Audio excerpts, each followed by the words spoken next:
Hello నమస్తే welcome to Vikram TV. మనం చూస్తే కనుక ప్రస్తుతం తెలంగాణ రాష్ట్రం ఎటువంటి పరిస్థితులు ఉందంటే కొండ నాలుకకు మందేస్తానంట ఉన్న నాలుక వేందట. గట్లున్నది తెలంగాణ రాష్ట్ర ప్రభుత్వ పరిస్థితి. ఎందుకంటున్నా అంటే ఈ మాట, హైదరాబాద్ సెంట్రల్ యూనివర్సిటీకి సంబంధించినటువంటి భూముల వ్యవహారంలో గత కొద్ది రోజులుగా ఒక వివాదం అయితే నెలకొన్నది. ఏదైతే 400 ఎకరాలకు సంబంధించిన భూమి, ఈ యొక్క 400 ఎకరాలకు సంబంధించిన భూమి అది ప్రభుత్వానిదే లేకుంటే కంచె గచ్చిబౌలికి సంబంధించిన భూములు అని చెప్పేసి రాష్ట్ర ప్రభుత్వం చెప్తుంది. మరోవైపు హైదరాబాద్ సెంట్రల్ యూనివర్సిటీకి సంబంధించిన విద్యార్థులు అది హైదరాబాద్ సెంట్రల్ యూనివర్సిటీకి సంబంధించిన భూమే, ఇది గతంలో ఇందిరాగాంధీ గారి నుంచి కేటాయించినటువంటి భూమి అని చెప్పేసి హైదరాబాద్ సెంట్రల్ యూనివర్సిటీకి సంబంధించిన విద్యార్థులు చెప్తున్నారు. అదేవిధంగా దానికి సంబంధించి ఆందోళనలు నిరసనలు చేస్తున్నారు. ఇందులో సుప్రీంకోర్టు ఇన్వాల్వ్ అయ్యి సుప్రీంకోర్టు దీనికి సంబంధించి 16వ తేదీలోపు స్టే విధించింది. ఆ లోపు నివేదిక సమర్పించాలని చెప్పేసి కూడా తీర్పిచ్చింది. ఒకవేళ 16వ తేదీలోపు అక్కడ ఒక చెట్టు నరికినా, అక్కడ రాష్ట్ర ప్రభుత్వం ఎటువంటి చర్యలు చేపట్టినా దానికి చీఫ్ సెక్రటరీ శాంతి కుమారే బాధ్యత వహిస్తారని చెప్పేసి కూడా చెప్పడం జరిగింది. ఒకవేళ సుప్రీంకోర్టు దాన్ని స్టేను ధిక్కరించి ఎటువంటి చర్యలు చేపట్టినా శాంతి కుమార్ గారు వ్యక్తిగతంగా బాధ్యత వహించాల్సి వస్తుంది. సరే, ఈ నేపథ్యంలో అసలు తెలంగాణ ప్రభుత్వము ఏమైపోయిందంటే ఇంత వ్యవహారం నడుస్తుంటే సమయంలో ఇంకొక తలనొప్పి వచ్చి పడింది రాష్ట్ర ప్రభుత్వానికి. ఈ యొక్క భూములు అమ్మాలనుకుంది. భూములు అమ్మాలనుకుంటే ప్రజల నుంచి, విద్యార్థుల నుంచి, ప్రజా సంఘాల నుంచి వ్యతిరేకత వచ్చింది. చాలామంది విద్యార్థులు ఆందోళన చేపట్టారు. అయినప్పటికీ కూడా ప్రభుత్వం వెనక్కి తగ్గలే.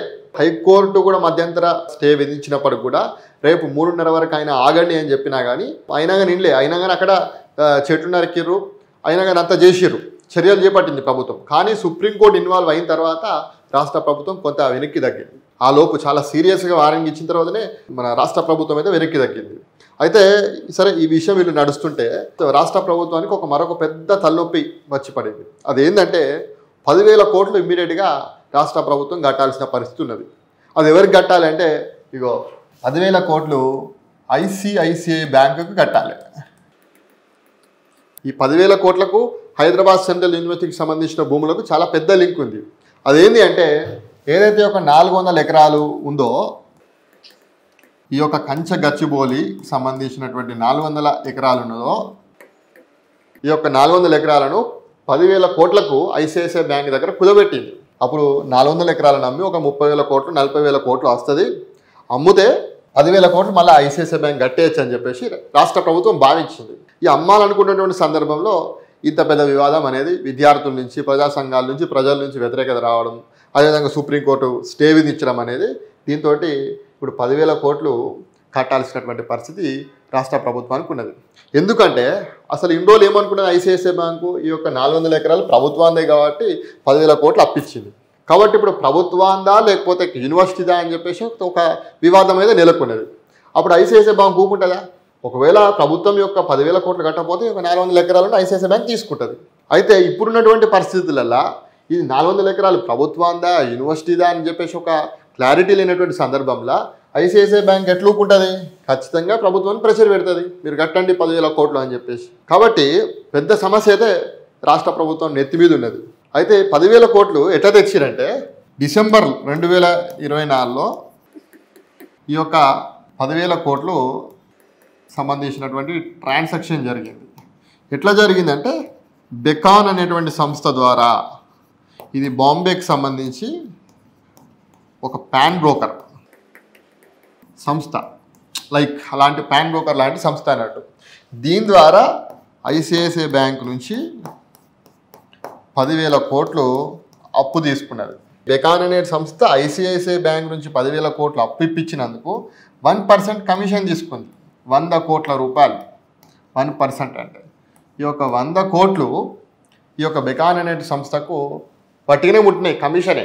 తెలంగాణ ప్రజల సొమ్ము ఇట్లా ముట్టింది. ఇప్పుడు ఏం చేయాలి? 10,000 కోట్లు ప్రభుత్వం ఏం చేయాలి? 400 ఎకరాలకు సంబంధించిన భూములకు సంబంధించిన వ్యవహారం నడుస్తున్నటువంటి వివాదం నడుస్తున్న సమయంలో ఐసిఐసిఐ బ్యాంకు 10,000 కోట్లు కట్టాల్సిన పరిస్థితి ఉన్నది. మరి ప్రభుత్వం ఎట్లా కడుతుంది? అసలు ప్రభుత్వము ఈ యొక్క 400 ఎకరాలు ఎందుకు అమ్మాలనుకున్నదంటే, అయితే ఆల్రెడీ ప్రభుత్వం దగ్గర ఫార్మాసిటీకి సంబంధించి 17,000 ఎకరాలు ఉన్నది ప్రభుత్వం దగ్గర. అదేవిధంగా 4th సిటీ, ముఖ్యమంత్రి గారు చెప్తున్నటువంటి 4th సిటీకి 30,000 ఎకరాలు ఉన్నది భూమి. అంటే ప్రభుత్వం దగ్గర 47,000 ఎకరాలు ప్రభుత్వం దగ్గర నికరంగా భూమి ఉంది. అయినా కానీ ప్రభుత్వం యొక్క 400 ఎకరాలను ఎందుకు అమ్మాలనుకున్నది అంటే, ఇక్కడ ఎకరానికి 70 నుంచి 80 కోట్లు పడుతుంది. అంటే ఈజీగా ఈ 400 ఎకరాలను అమ్మితే కనీసం 30 నుంచి 40 వేల కోట్ల మధ్యలోనే ప్రభుత్వానికి వస్తుంది. అప్పుడు వచ్చినప్పుడు 10,000 కోట్లు కట్టడం అనేది పెద్ద విషయం కాదు రాష్ట్ర ప్రభుత్వానికి. ఆ 10,000 కోట్లు ఐసిఐసిఐ బ్యాంక్ ముఖాన పడేసి ఈ భూములు అమ్మితే ఇంకో 20,000 30,000 కోట్లు మిగులుతాయి కదా. దాంతో మళ్ళీ ఏదో కొత్త స్కీములు నడిపిద్దాం, ప్రభుత్వాన్ని నిలదీద్దామని చెప్పేసి రేవంత్ రెడ్డి గారు అనుకున్నారు. కానీ ఆయన అనుకున్నది ఒకటైతే ఇంకొకటి అయిపోయింది. ఈ యొక్క 400 ఎకరాలను అమ్మేద్దామని చెప్పేసి అనుకునే సందర్భంలో ఇంత పెద్ద వివాదం నెలకొన్నది. ఒకవేళ ఈ యొక్క 47,000 ఎకరాలలో అమ్మాలంటే ఇక్కడ ఎకరానికి 5 కోట్లు 6 కోట్లు ఉంటుంది. ఇది అమ్మితే ఒక 1000 ఎకరాలు అమ్మాలి. ఈ 40,000 కోట్లు 30,000 కోట్లు రావాలంటే ప్రభుత్వం ఇందులో కనీసం 800 నుంచి 1000 ఎకరాలు అమ్మేయాలి. కాబట్టి ఇది అమ్మది. అందుకోసమనే ఈ ప్రభుత్వము ఈ యొక్క 400 ఎకరాలను అమ్మాలనుకుంది. సో ఇంత పెద్ద కాన్సెప్ట్ ఉంది. సరే, ప్రభుత్వం చాలా ఇబ్బందుల్లో ఉన్నది, ప్రభుత్వం దగ్గర ఆర్థిక పరిస్థితి బాగలేదు, అదేవిధంగా అనేక సంక్షేమ పథకాలు అమలు చేయాలి, ఇవన్నీ అమలు చేయాలనుకునే సందర్భంలో ఇంకొక విషయం కూడా మనం చూస్తే ప్రభుత్వం యొక్క హైడ్రా అని చెప్పేసి ఒకటి తీసుకొచ్చింది. హైడ్రా ఎందుకు పట్టుకొచ్చింది? ప్రభుత్వం చెరువుల్ని కుంటల్ని అని చెప్పేసి కాపాడాలని చెప్పేసి ప్రభుత్వం తీసుకొచ్చింది. అట్లా చాలా అక్రమ నిర్మాణాలను చెరువులల్లో కుంటలల్లో కట్టినటువంటి అనేక పెద్ద పెద్ద బిల్డింగ్లను కూడా కూల్చేసింది. చాలామంది నష్టపోయారు కూడా. అపార్ట్మెంట్ల దగ్గర ఉన్న చాలామంది కూడా నష్టపోయారు. అయితే ఈ యొక్క 400 ఎకరాలలో కూడా అనేక చెరువులు ఉన్నాయి. పీకాక్ చెరువు అని చెప్పేసి ఇంకో 2-3 చెరువులు ఉన్నాయి. మరి చెరువుల పరిస్థితి ఏంది? రాష్ట్ర ప్రభుత్వం చెప్పాలి. ఈ 400 ఎకరాలలో రేపు మీరు ఎకో పార్క్ కట్టినా, ఐటీ పార్క్ కట్టినా, దీన్ని వెంచర్ లాగా చేసి 400 ఎకరాలను ఒక వెంచర్ లాగా చేసి దాన్ని అమ్మేయాలనుకున్నది. అమ్మితే ఇంకొంచెం ఎక్కువ డబ్బులు వస్తాయని చెప్పి ప్రభుత్వం భావించింది.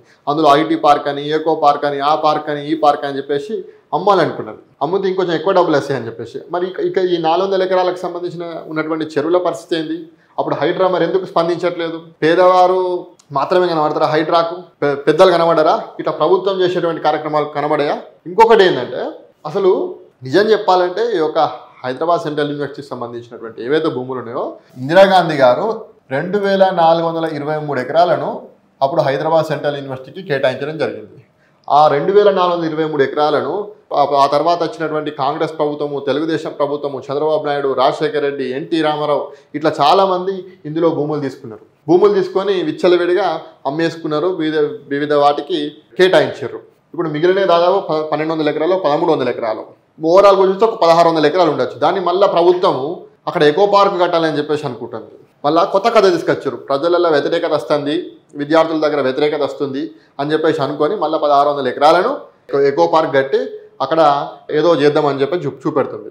అంటే తెలంగాణ రాష్ట్ర ప్రభుత్వం ఒకటి ఆలోచన చేయాల్సింది ఏంటంటే, రిసోర్సెస్ని పెంచాలి. ప్రభుత్వ భూములు అమ్ముకుంటూ పోతే ఎన్ని రోజులను అమ్ముకుంటూ పోతారు? ఇప్పుడు ఒక 30,000 కోట్లు 40,000 కోట్లు ఒక ఏడాది నడుస్తుంది.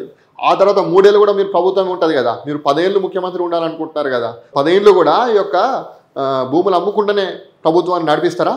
అట్లంటే మీరు చెప్తున్నటువంటి 4th సిటీ 47,000 ఎకరాలు కూడా అమ్మాల్సిన పరిస్థితి వస్తుంది. 4th సిటీ అంటే భూములు అమ్మకాన్ని పెట్టుకున్నారు ఏంది? ఈ యొక్క 30,000 ఎకరాలు 4th సిటీ. కనీసం ప్రభుత్వం ఈ యొక్క 10,000 కోట్లు ఎట్లా కడుతుంది?